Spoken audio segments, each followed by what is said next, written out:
ఆశ్చర్యం కలిగించే విషయం ఏంటంటే తప్పుడు కేసులో ఇల్లీగల్గా ఆయన్ని అరెస్ట్ చేయడమే కాకుండా స్టేషన్లో ఈ నల్లపాడు సిఐ వంశీ అట, పట్టాభిపురం సిఐ ఇంకొకడు వెంకటేశ్వర్లు అంట, వీళ్ళు అంబటి రాంబాబు అన్నను ఫిజికల్గా కొట్టడం జరిగింది. ఫిజికల్గా ఒక మంత్రిని కొట్టడం, అబ్యూస్ చేయడం. నిజంగా ఏం ప్రజాస్వామ్యంలో ఉన్నామా లేదా అని ఆలోచన చేయమని అడుగుతా ఉన్నా నేను. ఎల్లకాలం ఈ ప్రభుత్వం ఉండదు. దాదాపుగా 200 మంది సిఐలు, ఎస్ఐలు, డిఎస్పీలు ఇటువంటి వాళ్ళు విఆర్లో ఉన్నారు. మీ ప్రభుత్వంలో మీరు వీళ్ళందరినీ కూడా పక్కన పెట్టిన పరిస్థితిలో వాళ్ళంతా ఉన్నారు. కేవలం మీకు సంబంధించిన వాళ్ళని కొంతమందిని మాత్రమే సిఐలుగా వేసుకున్నారు, కొంతమందిని మాత్రమే మీకు సంబంధించిన వాళ్ళని డిఎస్పీలను వేసుకున్నారు, డిఐజీలను మీ వాళ్ళని వేసుకున్నారు. ఎస్పీలు గత్యంతరం లేక మీకు ఊడిగం కాస్తా ఉన్నారు. బీహార్లో ఏం జరుగుతా ఉందో నాకు తెలియదు, కానీ ఇక్కడ జంగల్ రాజును మీరు సృష్టించి నడిపిస్తా ఉన్నారు. కానీ నేను అందరికీ కూడా ఒకటే చెప్తా ఉన్నా, ఎల్లకాలం ఇదే మాదిరిగానే జరగదు. 2 ఏళ్ళు కన్ను మూసుకుంటే అయిపోయింది, మరో 3 ఏళ్ళు కూడా కన్ను మూసుకుని కన్ను తెరిచేసరికి మరో 3 ఏళ్ళు కూడా అయిపోతుంది. ఆ తర్వాత వచ్చేది మాత్రం మా ప్రభుత్వం అని చెప్పి కూడా ప్రతి ఒక్కరికి కూడా ఈ సందర్భంగా కూడా చెప్తా ఉన్నా.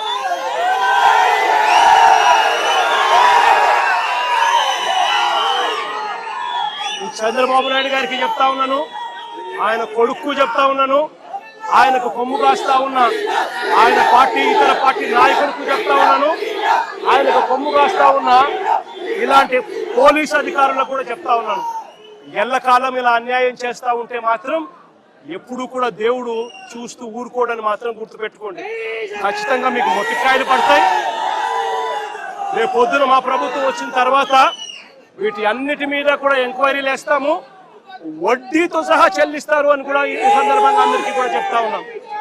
అందరినీ కూడా బోన్లలో నిలబెడతాము, సాక్ష్యాలు ఆధారాలతో సహా యూనిఫామ్లు ఒక్కొక్కరికి కూడా ఇప్పించి వీళ్ళందరితో పాటు ఈ కాన్స్పిరసీలో భాగమైన ఇతర రాజకీయ నాయకులు ఎవరెవరైతే చేసినారో వాళ్ళందరినీ కూడా ఒక్కలో పెట్టి న్యాయం జరిగేట్టుగా వడ్డీతో సహా వీళ్ళంతా కూడా చెల్లించే పరిస్థితి కూడా వస్తుందని కూడా ఈ సందర్భంగా ప్రతి ఒక్కరికి కూడా హెచ్చరిస్తా ఉన్నా.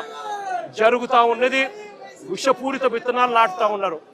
దయచేసి ఈ విషపూరిత విత్తనాలు నాటడం ఇప్పటికైనా ఆపండి. ఇది గన ఆపకపోతే గన రేపొద్దున ఈ విషపూరిత విత్తనాలు మీరొక్కరికే మీకు మాత్రమే వర్తిస్తాయని అనుకోవకండి. ఈ రోజు వైఎస్ఆర్సీపీకి సంబంధించిన ప్రతి గ్రామ స్థాయిలో కూడా ప్రతి కార్యకర్త కూడా దెబ్బతినున్నాడు, ప్రతి నాయకుడు దెబ్బతినున్నాడు. మీరు చేస్తా ఉన్న అన్యాయానికి వీళ్ళంతా కూడా దెబ్బతిని ఉన్నారు. వీళ్ళంతా రేపొద్దున మా ప్రభుత్వం వచ్చినప్పుడు వీళ్ళంతా కూడా మీ విషపూరిత విత్తనాలు ఆ రోజు పెద్ద చెట్లు అయినప్పుడు వీళ్ళు కన్నా స్పందిస్తున్నప్పుడు మీకేం జరుగుతుంది అని కూడా ఆలోచన చేసుకోమని చెప్పి చంద్రబాబు నాయుడు గారిని గట్టిగా హెచ్చరిస్తా ఉన్నా. ఇప్పటికైనా బుద్ధి జ్ఞానం తెచ్చుకోండి. దేవుడు అంటే భయము భక్తి తెచ్చుకోండి. దేవుడు అంటే భయము భక్తితో బుద్ధి జ్ఞానంతో మంచి పరిపాలన ఇచ్చి ప్రజలకు మేలు చేసి వాళ్ళ గుండెల్లో స్థానం సంపాదించుకునే కార్యక్రమం చంద్రబాబు నాయుడు గారు చేయాలి. చేతనైతే సూపర్ 6లు సూపర్ 7లు ఇటువంటివన్నీ కూడా అబద్ధాలు చెప్పకుండా మోసం చేయకుండా ప్రజలకు మంచి చేసి ఇచ్చే కార్యక్రమం చేయండి. మీ పుణ్యాన అని చెప్పి నిర్వీర్యమైపోయిన స్కూళ్లను బాగు చేయండి. ఫీజు రీయింబర్స్మెంట్ బకాయిలు 8 క్వార్టర్లు పిల్లలకి ఇంతవరకు ఇలా పిల్లలు చదువులు మానేస్తా ఉన్నారు. వాళ్ళ పరిస్థితి గమనించి వాళ్ళ చదువులను ఆదుకునే కార్యక్రమం చేయండి. ఆరోగ్యశ్రీ హాస్పిటల్స్ మూసేస్తా ఉన్నారు. పేదవాడికి వైద్యం అందని పరిస్థితిలో పేదవాడు ఉన్నాడు.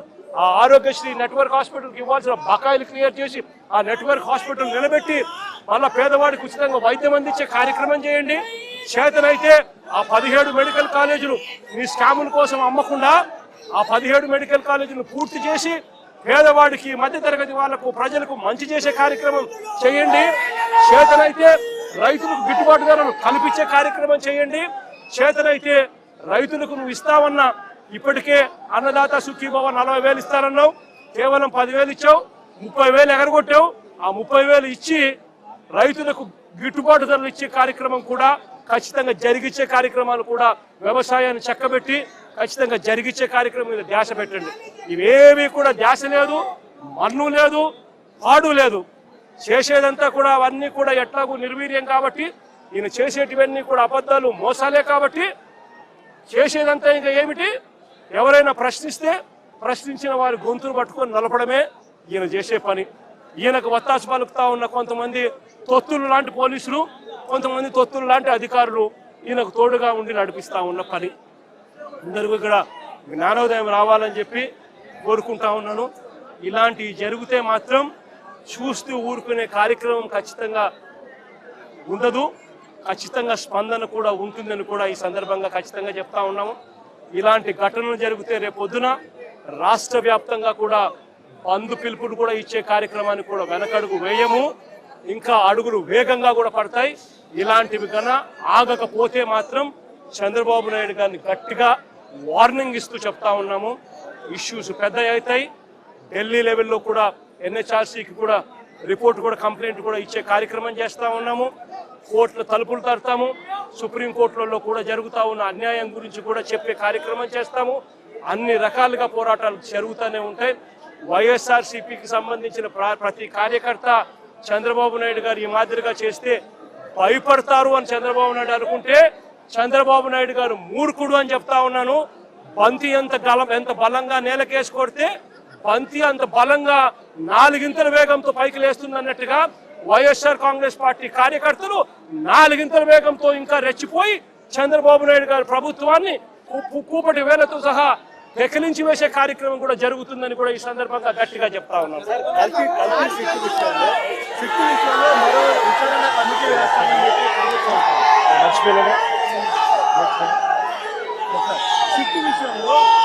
సుప్రీంకోర్టు ఇచ్చిన కల్తీ సిట్టు విషయంలో మరో కమిటీ కూడా వేస్తామని చెప్పి చంద్రబాబు నాయుడు గారు అనే వ్యక్తి ఎలాంటి దుర్మార్గుడు, ఎలాంటి రాక్షసుడు అని అంటే తాను అబద్ధం చెప్పాడు అని, మోసం చేశాడు అని ప్రజలకంతా తెలిసిపోయింది.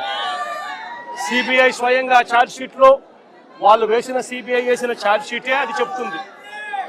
ఎటువంటి ఛార్జ్ షీట్లో వీళ్ళు ఎవరి పేర్లు పెట్టకపోవడము, ఎవరిని అరెస్ట్ చేయకపోవడము, అదే మాదిరిగానే ఎన్డీడీబీ రిపోర్ట్లు, ఎన్డీఆర్ఐ రిపోర్ట్లు కూడా చంద్రబాబు నాయుడు గారు అనే వ్యక్తి చెప్పింది తప్పుడు ప్రచారము, తప్పులు అని చెప్పి కూడా ఏకంగా రిపోర్ట్లు కూడా వాళ్ళు ఇచ్చి ఆ రిపోర్ట్లు కూడా ఏకంగా సిబిఐ ఛార్జ్ షీట్లో కూడా పెట్టిన నేపథ్యంలో చంద్రబాబు నాయుడు గారు చేసిన తప్పులు రాష్ట్ర ప్రజలందరికీ కూడా తెలిసిపోయిన నేపథ్యంలో చంద్రబాబు నాయుడు గారు గోబెల్స్ ప్రచారంలో భాగంగా అబద్ధాలకు పదును పెడుతూ ఏకంగా ఇప్పుడు ఆయన ఇంకొక కమిటీ వేస్తాడట.